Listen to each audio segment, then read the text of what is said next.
I think the biggest question is, do we regret making this move to relocate from Singapore to Malaysia? Hi guys! 4 months ago, we packed up our entire lives in Singapore and moved to Malaysia. And honestly, until now, it still feels like I can't believe we did it. Yeah, very surreal. So when we were discussing, right, Sean actually did ask me, do you feel like KL is your home now or not? I always ask her, like, hey, do you regret moving here so far? So we always have discussions like that. Do you miss Singapore? And what do you miss about Singapore? So today we're going to share some of our thoughts with you guys. So far, after staying for 4 months plus, what we love about Malaysia, KL, is the space and environment. Like, to be honest, I'm really thankful that we have a bigger space now here. And at the same time, right, there's a lot of greenery views, there is mountain views, lake views. I think we can really feel the difference in space because like when you go to the malls, I'm just like shocked every single time like how wide the walkway is. You can have a lot of people in the mall, but it still doesn't feel cramped. So in general, just everything physically, the scale looks like wow, wow, wow, like this. Yeah, because the land is so much bigger, so people are less constrained side by side with each other. So including like buildings and condos, they don't face each other. When we look out the window, we see clear blue sky. I mean, recently it keep raining, but clear blue sky. We see mountains because I mean KL is a valley. We see mountains beyond, and then we can see other buildings which is very, very far away. Another thing that I like a lot would be the options for food, vegetarian food. Because when we open the app, right, it's really a lot of different options. One thing that I noticed is last time I used to run F&B in Singapore, the rental and the manpower is a big killer. Okay, the rent can go up to 20,000+ Singapore dollar per month, and then the manpower is also expensive as well. But one thing I realized in KL is there is a lot of thriving F&B. Okay, they are not franchise one. It's just like people like set up their own small businesses. Yeah, local bakery, local cafe, and they are doing really well. Even on weekday lunchtime when we go over, super crowded. Yeah, it's crowded. And even the vegetarian stores are also like packed with people. So we're like, wow, here the F&B like not bad. Yeah, and one more thing. The amount of manpower that they hire, right, is a lot. Compared to last time when I run my cafe, during peak hour, I maximum only like 4 staff because, I mean, it's really quite expensive. And I think the good thing about having thriving F&Bs is that it's good for consumer. So because consumer got more options of what to eat, and then every day I can try different food. Until now, we haven't finished all the food. Too much already. Another thing that I think we really appreciate is the slower pace of life. I think it has also got to do with the environment. People generally don't walk as fast. So that helps me to like, okay, then I also breathe a little bit more. And also because we mentioned in our other video before, the travel distance is so long that in a day, right, at most I can pack 1 to 2 important things that I need to do. That also changes our perspective of like, okay, not every day has to be super crazy productive where I pack 10 different things. I used to have a very difficult time sleeping. I would rely on sleep supplements. I would try all sorts of things, play those like white noise, do all the relaxing meditation before I try to sleep. But over here, I really sleep like knockout. At night, he would say, wow, you snore very loud last night. But then she can roll around on the bed, stay awake until 5 a.m., 6 a.m. When the sun come out and then she suddenly says she felt tired, then she sleep. Then it destroys our whole like sleep cycle. And when I cannot sleep, he also jialat. So now that I sleep really well, I think he also happy lah. He can play his games and then after that fall asleep after that. Yeah, I mean, to be honest, the pace of life here really makes us feel less stressful. I have physical books that I bought many years back that I never got to read. And then when we moved over here, there were a few mornings where I just sit down and read my storybook. I don't know, is it like the stress that we gave ourselves when we were in Singapore or what? But it just felt like if I don't work, then I'm not productive. So that is the stress that we add to ourselves last time. Yeah, like you feel guilty if you have a day off. Yeah, but like for me, I can even sit down here and then play with AI, create some music for fun. If you look too long at someone's sky, you forget how bright your own can shine. Stop comparing, stop complaining, you're alive, that's amazing. The stress level really go down by a lot. I think this is also because of like the people that we meet and the conversations that we have. Because the people that we meet outside is just like, hey, this one nice to eat or not? Like just random conversations with strangers. They don't ask you... What will you work? How much you earn? I'm not sure, is it also because when we were in Singapore, you would Chinese New Year meet relatives or friends that will somehow add stress to you because they'll be like, hey, how's your work going? Your salary, how? Comparing lah. Yeah. So you end up with this pressure. But over here, because we meet a lot of people who are very friendly, who are very nice, and sometimes it's just complete strangers. We meet at the park or meet at the restaurant, and the topic is just what food nice to eat. Where your dog, you how go. old? Yeah, where is fun to play? And then you just recommend each other fun places, and the topics are more lighthearted.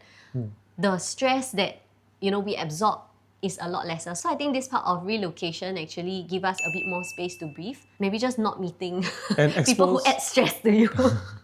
And I think also expose us to a different culture. Like, to be honest, in Singapore, we don't normally... Do we talk to strangers? I mean, this is based on our personal experience. A lot of times people say hi to you, right? They want to sell you something. So we dare not talk to people. Yeah. But over here, what we experience is not so many people try to sell us things. Yeah, I still remember vividly, we were sitting down. We were looking for a space to sit in Mid Valley. We ordered food already. Then there's a lady that sat down there. There's ample space around her. We asked, can we sit beside you to have our lunch? She said, well, feel free to sit. We sat down. We talked throughout the whole conversation until the burger and the fries finished. Yeah. And then she shared with us her story about her kids. And then she shared with us where is nice to eat. So we even went to the bak kut teh place two times, right? Yeah. Because the food is so nice because of a recommendation. I was just like taking notes everywhere she tell me nice. I was like, okay, 这边, Yeah. 这边. I really think we should talk to more strangers because this lady we shared tables with at a cafe and randomly started chit-chatting with her. Recommended us to this bak kut teh and wow, it's damn nice. This is definitely not a hidden gem because they are damn popular. Even before their opening time, people were already going into their restaurant and ordering food and many even had to queue outside. Everything we ordered was so shiok. We went there for dinner and then lunch again the next day until both of us now a bit puzua. But this is legit one of the best meals we had in KL so far. So sometimes maybe it's good to talk to strangers. I still remember another time is one of the strangers actually sat down when we eat also and then talked to us. We even exchanged number and he gave us a whole list of nice places to visit. And we to. share food with them. Yeah. So it's just very friendly kind of Environment. interactions that we had so far. Very warm. The place where we live, like people open the lift for you and wait for you to come. Then even when we don't know each other, go into the lift, they will say hi, good morning, morning, good yeah. afternoon, bye-bye, have a nice day, good night. Slowly, we also get used to it, and then we also want to tell people good morning already. Yeah, so kindness spreads. So people open the door for us, we open the door for people. Yeah, Even it's very driving. because there's like 2 doors, right? So they open one for us first. After that, we run to open that one for them. It's like, hey, like. So people spread kindness by doing this, including driving as well. No road rage so far, 4 months plus. True. Yeah, and I enjoy driving here. The traffic is really bad, but people still give way to each other here and there. And then here are some other things that we still need to get like used to and adjusted. Like the number one thing that I can think of is the weather here is another level compared to Singapore, especially when there's thunderstorm. Okay, based on the past 4 months, this is on my own opinion, right? The thunderstorm here is way more scarier, louder than what we had back in Singapore. Okay, this is my guess. It's because the buildings are further apart. So when you see the lightning strike, right, it's like right in front of your face. You have nothing to block you. Yeah, and the rain is so big that the visibility is... I cannot see anything out of my window. It's all like just mist and cloud and fog. It's so cold that sometimes it feels like it's Genting. I don't know if this is normal or what, because I have friends who ask me, Singapore got no rain, man? How come you all like so cold until Sean pull out his jacket and wear long pants at home Really very without cold. aircon? Really very cold. For the past few days, the temperature was around 22 to 23 degrees Celsius. Is this like normal in Malaysia or is it just a one-off thing? I don't know, man. Because in Singapore, I don't recall it being so cold until, every day we go out to the balcony, we're like, We have to wrap blanket around us in the living room. The other thing is driving and the traffic. Still getting used to the traffic. Like maybe it's only 3 kilometers away, but I can get stuck in the traffic for 45 minutes. Yeah, so we need to learn to avoid like peak hour and then the morning, the morning peak hour and the after smaller work roads, peak hour. And then also some parts of the roads at night, the visibility is very dark. I still remember one day we were driving our cab to emergency vet. The road that we go to has no light. Quite dangerous. Yeah, something that we need to get used to. One more thing is a signal for driving or looking for car park. Yeah. Oh, that day he wanted to go into a lot, but there was a car there already. So Sean signaled to us like, can I go in? And then the guy, I think he signaled the other direction. So I was asking him, maybe he said, no, I don't want this lot. But we don't know for sure whether that's what he meant.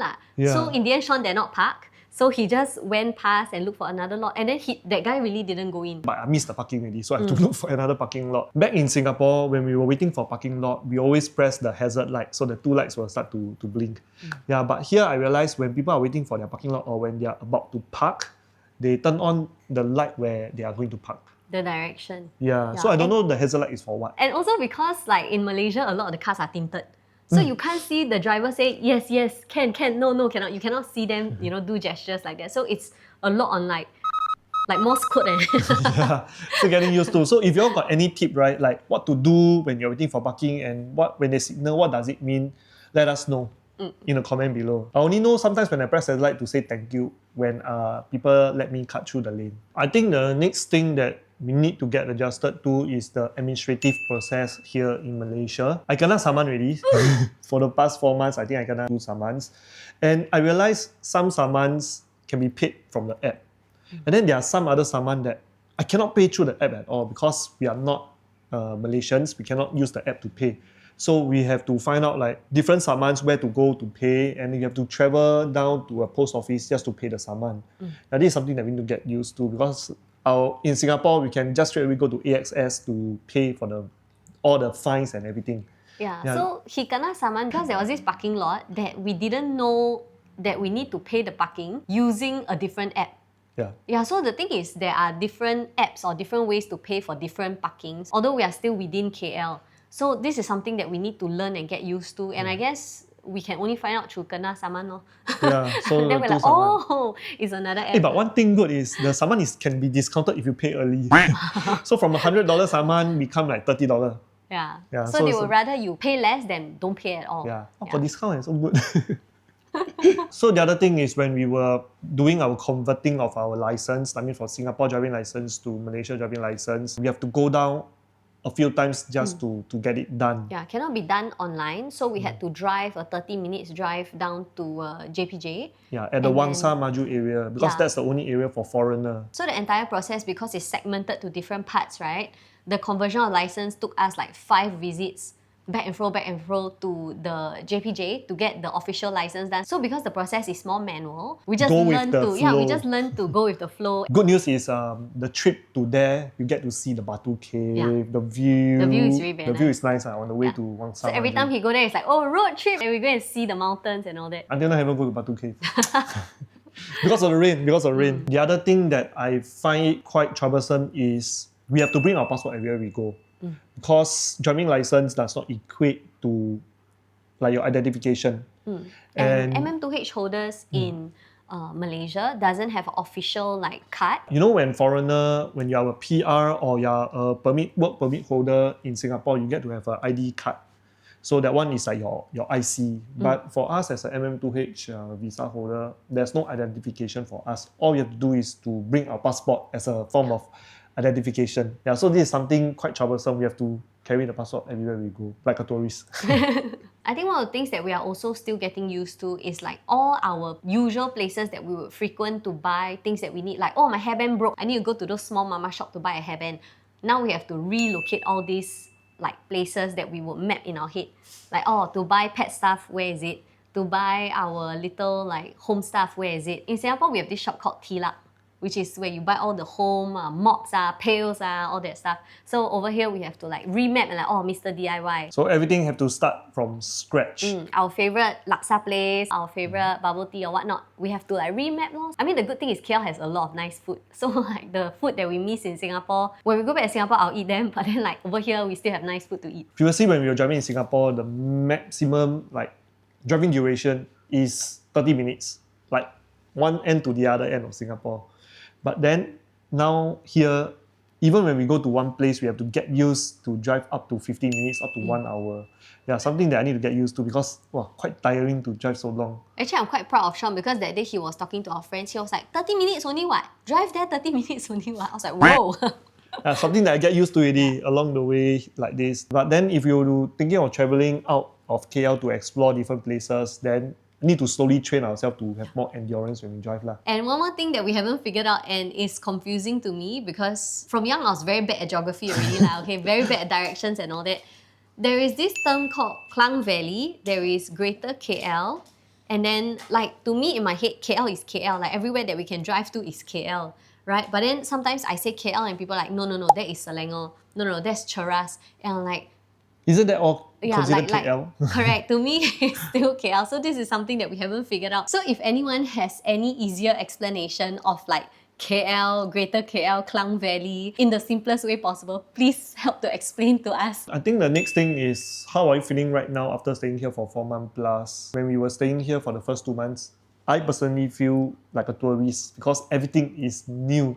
Even the nearest mall is a whole new place to explore. But after 4 months plus here already, things start to feel normal. It feels like, oh, we are actually settling down here. Yeah, feels like a normal life instead of like tourist, the tourist honeymoon vibes. Yeah, like I feel very comfortable in our house. When we come home, it's like, oh, there's no better place than home. It feels like a norm already. It doesn't feel like, oh, this is such a weird experience. This is such a new place. Even spending ringgit now feels like spending Singapore dollar. Even now to us, 60 ringgit feels like $60 Sing dollars to us. Like, we no longer do that. Like, actually 60 is 20 SGD, that kind of thing. We see 60 ringgit, we feel like that is expensive. I think while we appreciate relocating, we also learn to see Singapore from a different perspective. We also appreciate the conveniences that, we have in Singapore. For example, the public transport is very, very convenient. We do see a lot of foreigners actually appreciating the public transport in Singapore. And the processes of applying for stuff is really very fast in Singapore. Everything can be done online. SingPass. Correct. Yeah, and then the next thing is she really missed her favorite laksa in Singapore so much. Yeah, vegetarian laksa. So if you all got any laksa to recommend, please let me know. And then the other thing is, because it's only the both of us that relocated, so our friends and families mostly are in Singapore, then sometimes it's just, we rarely get to meet up unless they make a trip over here or we make a trip back to Singapore to catch up with them. But then thankfully we have been following up with the news. The ETS, the ETS train is going to be launched in 12th December. So in a month time, we can actually travel from KL all the way down to JB and then to Singapore easily. Yeah. And I believe it's way more cheaper than buying an air ticket. All in all, I think relocation, there is no like perfect way of doing it or perfect journey where it's like, oh, it's always rainbows and butterflies. There will be things that we need to learn. There will be certain sacrifices that we have to make because we want to choose this decision. But I think we're very happy that we get this opportunity and thankful that it's visa like MM2H such that, we have an option of relocating to live in Malaysia for 5 years and hopefully more. Yeah. I think at our age, just nice, it's good for us. 30 plus, midlife crisis. I think this journey also helped us to learn more about ourselves, like what we like, what we don't like, what we want to do more of, what we want to do less of. Yeah, because life is not just about work. Yeah, earn money, work, there are certain passions that we want to pursue. For example, like now, I actually get to spend some of my weekends volunteering for a cat rescue organization, doing social media content for them. And I think, although that one is 不赚钱的, but it's something that makes us happy. Something that gives us a sense of fulfillment. Yeah. And if you have been following us throughout this whole journey of relocation, thank you so much for staying with us all this time. I'm really thankful for all the tips and advices you guys left in the comment, especially on the NCD part, because I read a few comments, they said I can bring my NCD for my car, the insurance, from Singapore to Malaysia. I listened to you guys, I did that. So you guys actually helped us to save 900 plus ringgit from the car insurance. Yeah, I can eat a lot of zap fan with that. Thank you so much, guys. If this is the first time you're watching our video, we are actually Singaporeans in our mid-30s that relocated from Singapore all the way to Malaysia, KL, to start a new life here. If you want to see more about life in Malaysia, how we navigate through things, how we experience things, how we explore Malaysia, don't forget to like and subscribe. As usual, thank you guys for watching and we'll see you guys in our next video. Bye! Relax lah. You're doing fine. Just stop comparing all the time. Yeah. Wake up, scroll again, everyone's rich but me. 他们的生活像宁静的梦境。You see the flex, you miss the stress. 你看别人废，却忘了 rest. 你要快，要高，要 shiny car， 但连快乐都量 KPI. We chasing likes, not peace of mind. Pretending broke, but look so fine. We keep comparing, keep aspiring， 没完没了的循环。If you look too long at someone's sky, you forget how bright your own can shine. Stop comparing, stop complaining. You're alive, that's amazing. You got time, you got fire. 别再拉别人的标杆的 wire. Stop comparing, stop complaining. 幸福不是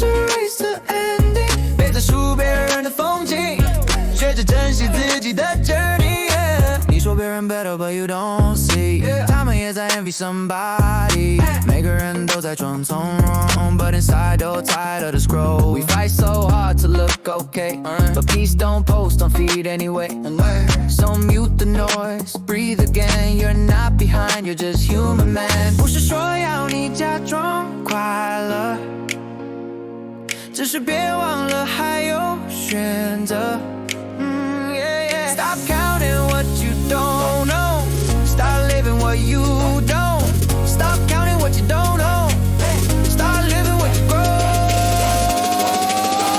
Stop comparing, stop complaining. You're alive, that's amazing. You got time, yeah, you got fire.